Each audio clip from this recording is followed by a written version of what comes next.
HUT Kota Palembang ke-1339 pada 17 Juni 2022 tinggal menghitung hari. Namun hingga hari ini gaungnya belum terasa sama sekali.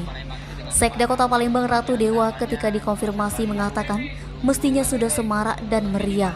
Pada rapat akhir Mei lalu, sudah ditekankan semua organisasi perangkat daerah segera bergerak agresif dan masif. Dewa telah memerintahkan mulai dari kantor lurah, camat, dan dinas minimal membuat spanduk umbul-umbul di lingkungan kantor masing-masing.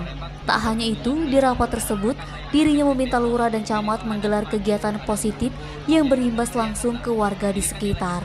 Menurut Ketua PBSI Kota Palembang ini, selayaknya semua stakeholder mengenang, menghargai, dan mengisi perjuangan para pendahulu.